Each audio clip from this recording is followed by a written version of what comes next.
Hello dear student, welcome to physics বিদ্যা।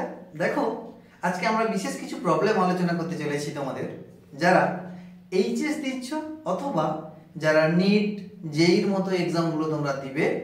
তোমাদের জন্য একটা প্রবলেম খুব পাজল করে তোমাদের এবং তোমরা ভুল করে আসো, কিন্তু ওটাকে যদি সিস্টেমেটিক ওয়েতে বা খুব সুন্দর লজিক্যালি মাথায় রাখো তাহলে কিন্তু তোমাদের ভুল হবে না। এইরকম কয়েকটা প্রবলেম যেটা তোমাদের খুব আটকায় এবং তোমরা একদম মিস্টেক করে আসো, ইভেন আমাদেরও মাঝে মধ্যে মিস্টেক হয়ে যায়।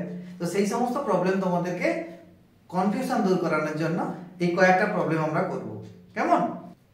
তো আশা করছি যারা এইচএস দিচ্ছ অথবা যারা যেই দেবে, এই তো কিছুদিনের মধ্যেই রয়েছে, আর নিট তো আরো কয়েকদিনের বাদে তো নিট পরীক্ষা দেবে, তোমাদের জন্য এই ভিডিওটা খুবই হেল্পফুল হবে। ঠিক আছে, তোমরা অবভিয়াসলি ভালো করে দেখো, ভালো করে কনসেপ্ট নাও, কেমন?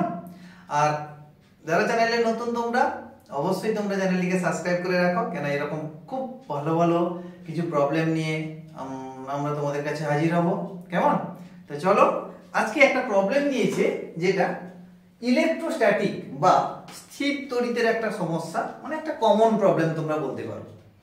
তো স্থির তড়িতের ক্ষেত্রে কি দিয়েছে দেখো, বলছে একটি এ বাহু বিশিষ্ট একটি ঘনক, একটা ঘনকের বাহু কত এ, একটি শীর্ষবিন্দুতে, এখানে মিস্টেক হয়েছে, কিউ আধান আছে। ঘনকের শীর্ষবিন্দুতে, একটি ঘনকের শীর্ষবিন্দুতে কিউ আধান আছে। ঘনকের প্রতিটি তল থেকে, এটা থেকে হবে, ঘনকের প্রতিটি তল থেকে নির্গত তড়িৎ ফ্লাক্স হলো, একটা ঘনকের একটাই শুধুমাত্র তল থেকে কত ফ্লাক্স লিঙ্কড হবে, এইটা আমাকে বের করতে হবে, তাই তো?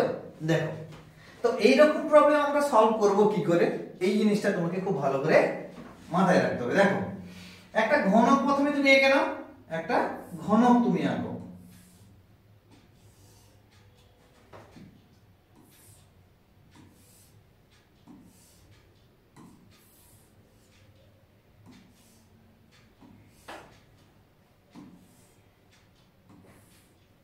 হয়েছে? এইরকম একটি ঘনক তার শীর্ষবিন্দুতে, মানে এই জায়গায় তার শীর্ষবিন্দুতে তুমি ধরে নাও এই পয়েন্টে একটা কিউ আধানকে রেখেছো, তাহলে তোমাকে বলা হচ্ছে এই ঘনকের যে কোনো একটা সারফেসের থ্রু দিয়ে কত ফ্লাক্স লিঙ্কড হবে, ইলেকট্রিক ফ্লাক্স কতটা বাইরে বেরিয়ে যাবে, তাই তো, বা নির্গত হবে বলা হয়েছে। তাহলে দেখো, এইরকম প্রবলেমগুলোকে সলভ করব কি করে আমরা। প্রথমে আমরা কি করব, গাউসের উপপাদ্য আমরা জানি, গাউসের উপপাদ্যের সাহায্যে কি করব, এই কিউ চার্জটাকে এনক্লোজ করব। আর এই কিউ চার্জকে আমাকে বদ্ধ করতে হলে কি করতে হবে, মানে সিমেট্রি ওয়েতে করতে হবে। সিমেট্রি ওয়েতে করতে গেলে কি করব না, দেখো, এই কিউ কে আবদ্ধ করতে হলে একটা 8টা ঘনক, 8টা কিউব তোমার লাগবে। কেন? দেখো, নিচে 4টা কিউব এবং তাদের উপরে আবার 4টা কিউব যদি রাখি তবে এই কিউটাকে এনক্লোজ করতে পারবো আমরা। তাহলে কিউ কে যদি এনক্লোজ করতে পারি, তাহলে দেখো গাউস আমাদের কি বলেছেন যে phi equal to Q by epsilon nought, তাই না? মানে একটা ক্লোজ সিস্টেমের ক্ষেত্রে কত ফ্লাক্স লিঙ্কড হবে, পুরোটা মানে সমগ্র তলের মধ্য দিয়ে কত ফ্লাক্স লিঙ্কড হবে, কিউ বাই এপসিলন নট। তাহলে এবার এই জিনিসটা আমাকে আঁকতে হবে, ঠিক আছে? দেখো, এটাকে 8টা কিউব দিয়ে আমরা আঁকবো কি করে,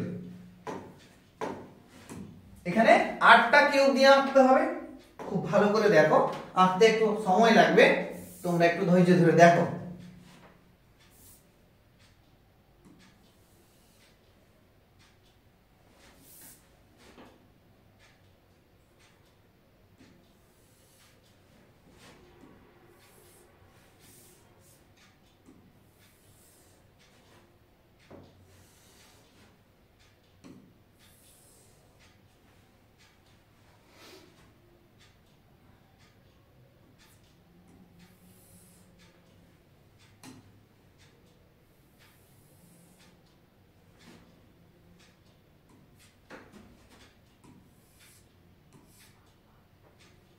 দেখো, একটা বড় ঘনক আঁকবো, বড় ঘনকের মধ্যে যেন 8টা থাকে, তাই তো? বড় ঘনকের ক্ষেত্রে মানে একটা বড় ঘনক আঁকবো, তার মধ্যে দেখো 8টাই ঘনক তৈরি হবে। এই রকম ভাবে আমাকে একটা ঘনক আঁকতে হবে।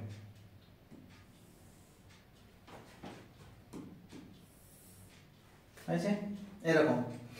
তাহলে দেখো এখানে করবোটা কি,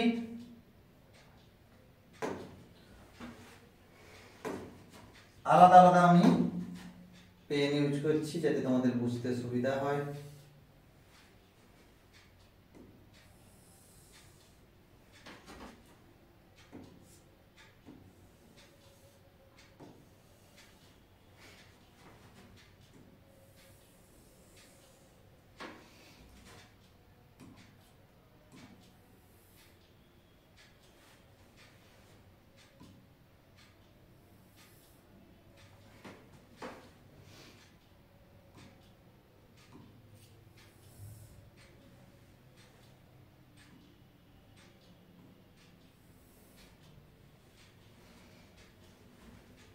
এরকম তল তো আঁকতেই হবে। এটা একটা সারফেস হয়ে গেল।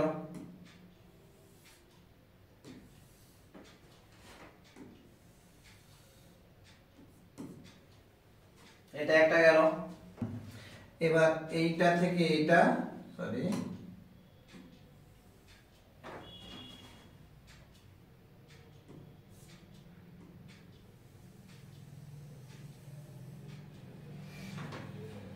দেখো এই হচ্ছে আমার ফিগার। দেখো কিউ আধানটা কোথায় আছে বলো তো?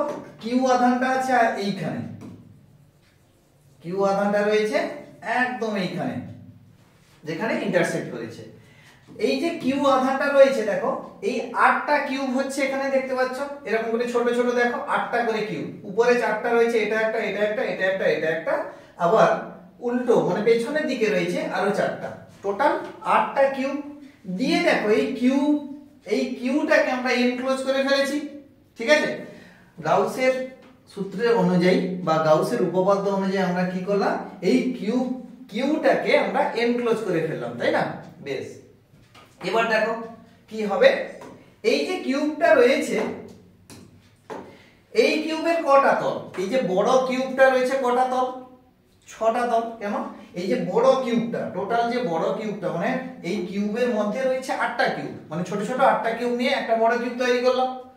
তাহলে এখানে এই যে বড় কিউবের কটা তল রয়েছে? 6টা তল। তাহলে আমরা লিখতে পারি বড়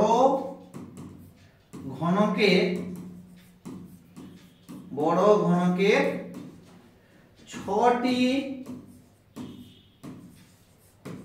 তলের মধ্য দিয়ে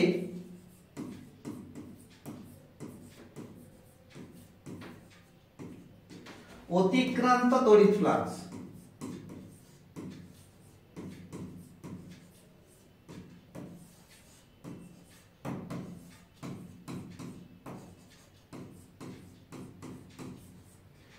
তাহলে বদ্ধ তলের মানে বড় ঘনকের 6টি তলের মধ্য দিয়ে অতিক্রান্ত তড়িৎ ফ্লাক্স কত না, phi equal to Q by epsilon nought. কি গো, মানে একদম বড় গোলক। বেশ, আরে সরি বড় ঘনকের 6টা তলের মধ্য দিয়ে কত না total flux Q by epsilon nought, যেরকম যাচ্ছে থাক বা যাচ্ছে যাক। এবার আমাকে বলেছে এই ছোট ঘনকের একটা তলের মধ্য দিয়ে কত ফ্লাক্স লিখতে হবে। ছোট ঘনক দেখো এইটা, এই যে সেকশন যে কোনো একটা ধরো, ছোট ঘনকের একটাই সারফেস, এই সারফেস, ছোট ঘনকের একটা সারফেসের তাহলে থ্রু দিয়ে কত যাবে। এবার বড় ঘনকের একটি তল দিয়ে, বড় ঘনকের একটি তল দিয়ে তাহলে কটা ফ্লাক্স যাবে, মানে কত ফ্লাক্স যাবে? একটি তল দিয়ে তাহলে কত হবে, ফাই কিছু একটা ধরো 1 টন ধরে নাও, তার মানে কত কিউ বাই 6 এপসিলন নট। বড় গোলকের একটা সারফেস দিয়ে, একটা তল দিয়ে কত ফ্লাক্স লিংক হচ্ছে, কিউ বাই 6 এপসিলন নট। ওকে, এবার বড় ঘনকের একটি তলের মধ্যে ছোট ঘনকের 4টা তল আছে। দেখো এইটা হচ্ছে তোমার বড় ঘনকের তল, এই যে এইটা হচ্ছে বড় ঘনকের তল। বড় ঘনকের একটি তলের মধ্যে দেখো ছোট ঘনকের 4টা তল আছে, 1 নম্বর, 2 নম্বর, 3 নম্বর, 4 নম্বর। তাহলে এই একটি ছোট ঘনকের একটি তলের মধ্যে দিয়ে কত যাবে? বাস, চলো তাহলে এবার চলে আসো ছোট ঘনকের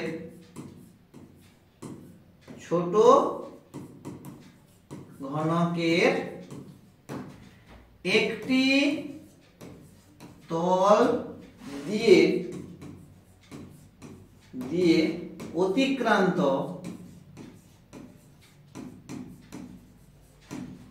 অতিক্রান্ত তড়িৎ ফ্লাক্স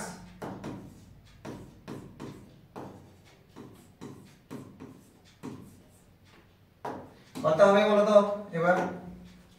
তাহলে কিউ প্রাইম ধরে নিচ্ছি আমি, তার মানে Q1/4 হবে, হ্যাঁ কি না? কেন? একটা বড় গোলকের একটা বড় ঘনকের কটা ছটা তল আছে, বড় ঘনকের 6টা তল আছে, এই একটা তলের মধ্যে আবার কত ছোট ঘনকের 4টা তল আছে, তার মানে বাস, তার মানে Q/6/24, তাই তো 24 এপসিলন নট। তাহলে এখানে হবে কত না Q prime equal to phi prime equal to Q/24 epsilon nought. ঠিক আছে, তাহলে কত হবে যে একটি ঘনকের শীর্ষবিন্দুতে যদি একটি কিউ আধানকে রাখি, তাহলে তার যে কোনো একটি সারফেসের থ্রু দিয়ে কত ফ্লাক্স লিংক হচ্ছে না Q/24 এপসিলন নট। তাহলে এখানে অ্যানসারটা কোনটা হবে? Q/24 epsilon not, option C হবে। এখানে অপশন কত হবে? সি। ঠিক আছে, 3 নম্বর অপশনটা সঠিক, Q/24 এপসিলন নট।